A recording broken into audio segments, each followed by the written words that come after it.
memberikan kesempatan menjadi moderator di diskusi ini.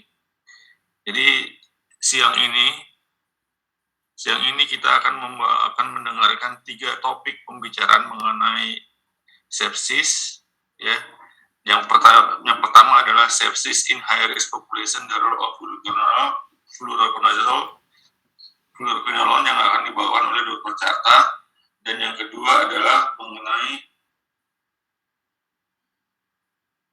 immunomodulatory role of nutrients and clinical response during sepsis yang dibawakan oleh Dr. Farhana.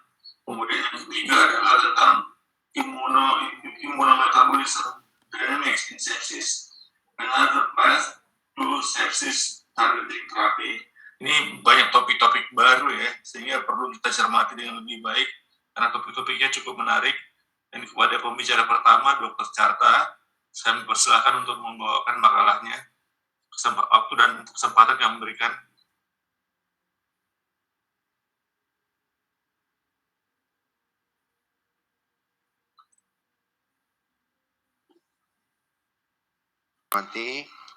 Pertama-tama saya sampaikan terima kasih kepada Panitia Konker Petri 2022 yang telah memberi kesempatan pada saya untuk berbicara pada siang ini, dan terima kasih kepada PT Enterbat yang telah mensupport sesi ini.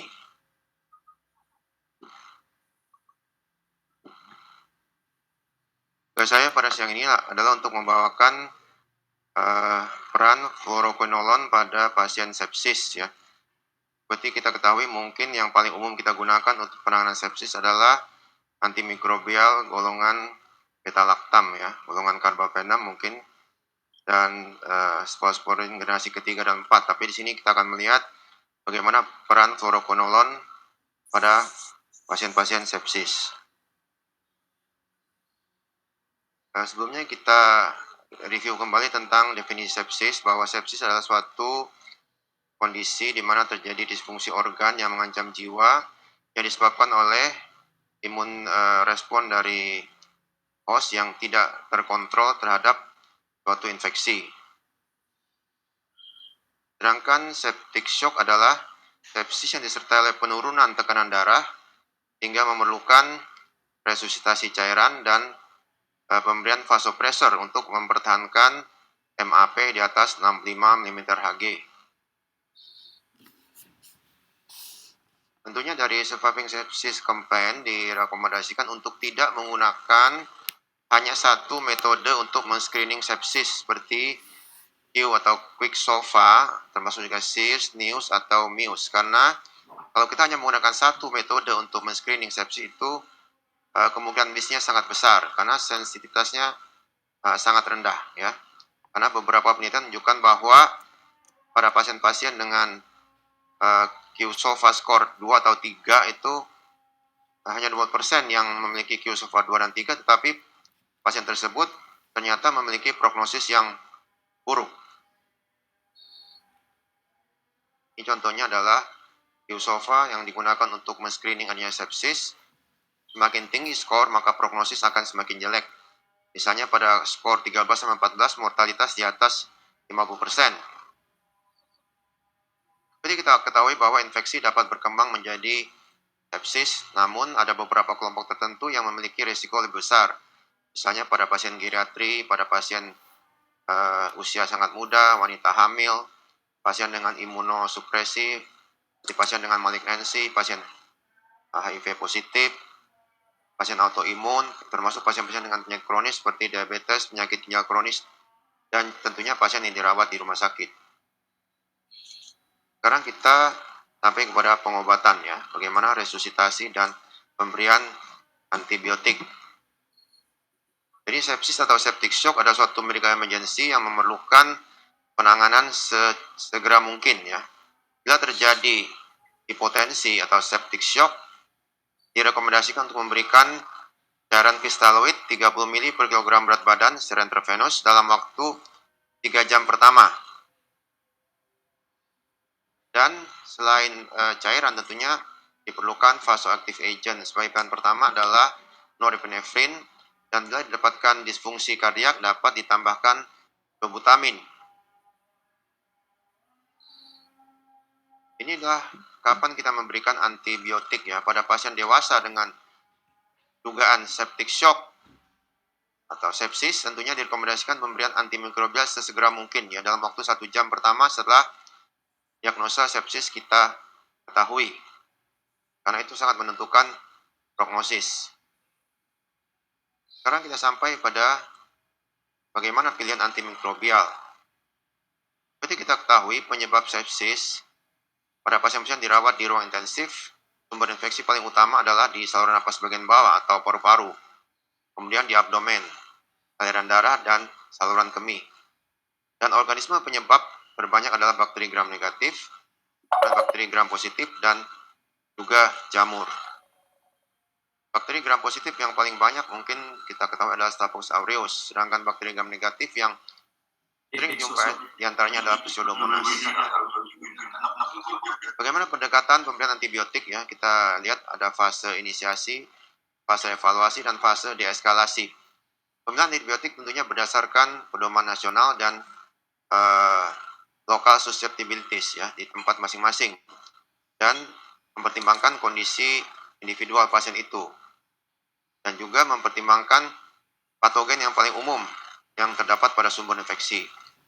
Kemudian dilakukan tahap evaluasi secara per hari melihat kondisi klinis dan pemeriksaan penunjang termasuk hasil dari kultur ya. Begitu kultur didapatkan, kita lakukan deeskalasi. Jadi menggunakan antibiotik neurospektrum, dan bila kondisi klinis membaik maupun penunjang membaik dapat segera dihentikan pemberian antibiotik tersebut. Bagaimana suatu pemberian antimikrobial adekuat pada fase awal mencakup beberapa hal. Pertama, tentunya antibiotik harusnya bisa mengcover patogen penyebab infeksi. Kedua, patogen itu sensitif terhadap antibiotik kita berikan. Dosisnya harus adekuat, penetrasi ke jaringan harus adekuat, dan bila diperlukan dapat diberikan antimikrobial atau antibiotik kombinasi. Ini rekomendasi dari Surviving Sepsis Campaign, dikatakan bahwa untuk pasien dewasa dengan sepsis atau septic shock dan berisiko tinggi, penyebabnya adalah multi-drug resistant, maka direkomendasikan memberikan 2 antimikrobial yang dapat mengcover bakteri gram negatif. Ya. Namun setelah hasil kultur didapatkan, maka cukup diberikan 1 antimikrobial yang dapat mengcover bakteri gram negatif.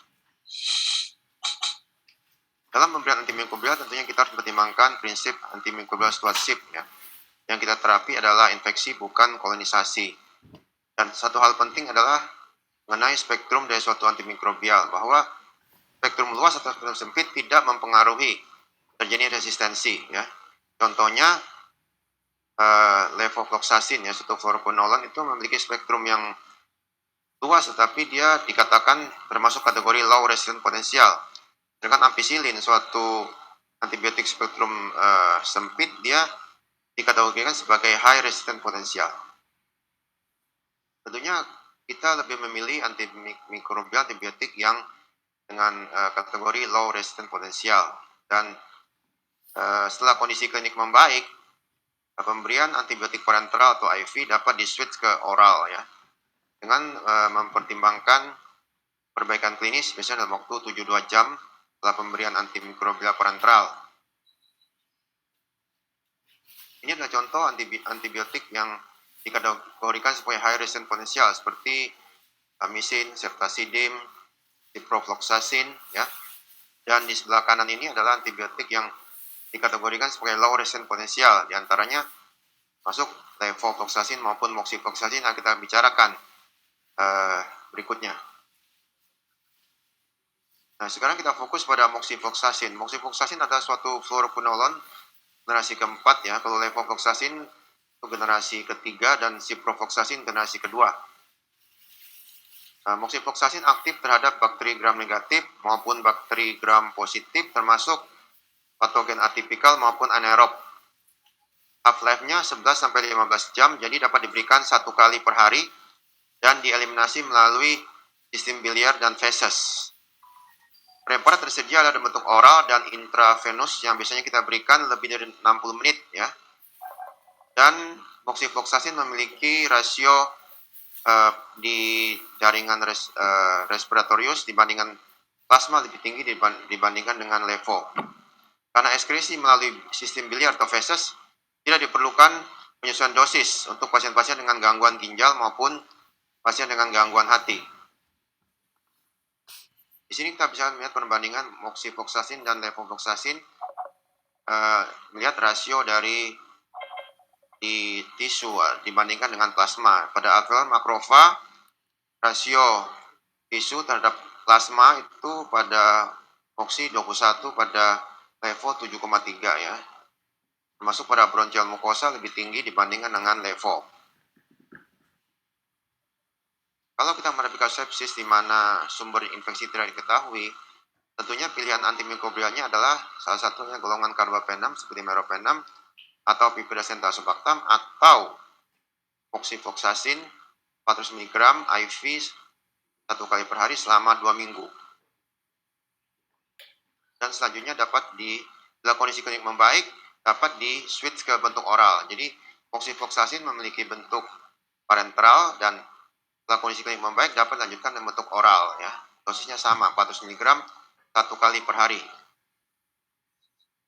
Pada community acquired pneumonia, salah satu pilihan utama tentunya respiratory quinolone termasuk moxifloxacin ya. Mungkin juga bakteriemia bersumber dari IV line dapat dipertimbangkan pemberian respiratory quinolone sebagai pilihannya alternatif. Pada community acquired pneumonia non-severe yang dirawat itu pilihannya tentunya beta-lactam plus macrolide atau beta-lactam plus respiratory fluoroquinolone termasuk moxifloxacin. Demikian juga pada severe pneumonia dirawat di rumah sakit, terdapat peran dari fluoroquinolone atau moxifloxacin dengan kombinasi dengan beta-lactam. Ini bagaimana penanganan community acquired pneumonia pada pasien rawat jalan yang memiliki komorbiditas dan sudah menggunakan antibiotik dalam 3 bulan terakhir. Tentunya pilihannya adalah respiratory fluoroquinolone termasuk moxifloxacin. Dan demikian juga pasien-pasien dirawat baik di ICU maupun non-ICU, moxifloxacin merupakan salah satu pilihan ya.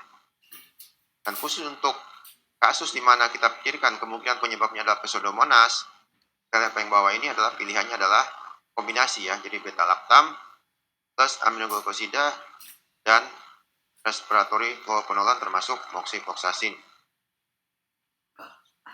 Ini adalah suatu penelitian tentang community acquired pneumonia recovery in elderly ya, yang membandingkan moxi 400 mg dan levo 500 mg IV lanjutkan oral ya. Dilihat bagaimana cure rates, kemudian clinical recovery dalam 35 hari setelah pemberian antibiotik pada kelompok mild dan moderat CAP dan pada severe CAP, dan pada pasien usia 65-74 tahun dan pasien di atas 75 tahun.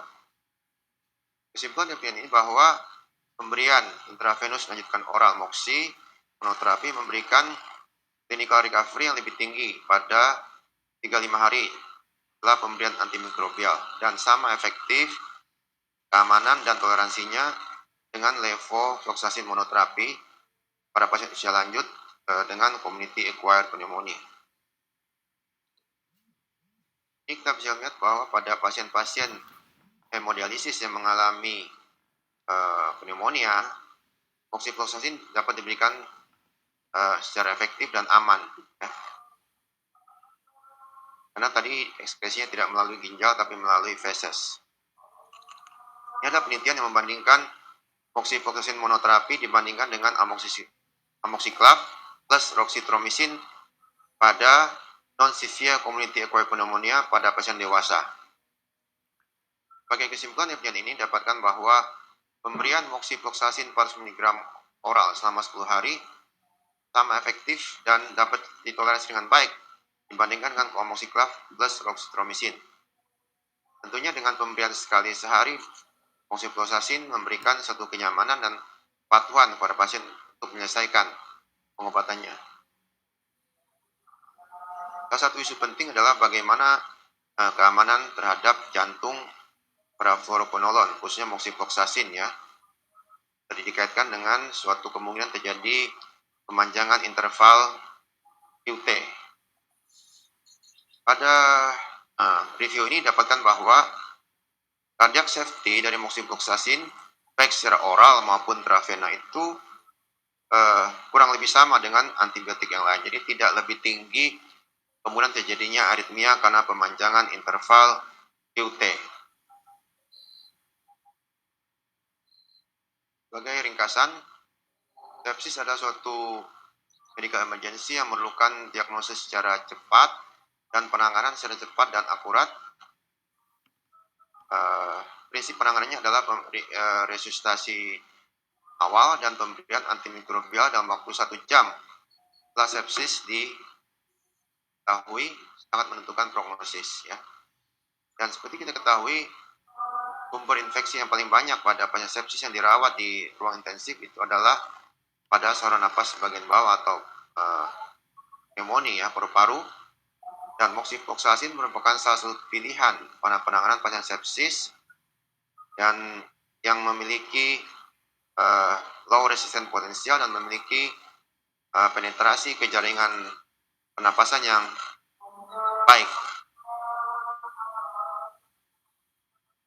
Nah, demikian yang dapat saya sampaikan. Terima kasih atas perhatian dari para audiens. Selanjutnya saya kembalikan kepada moderator.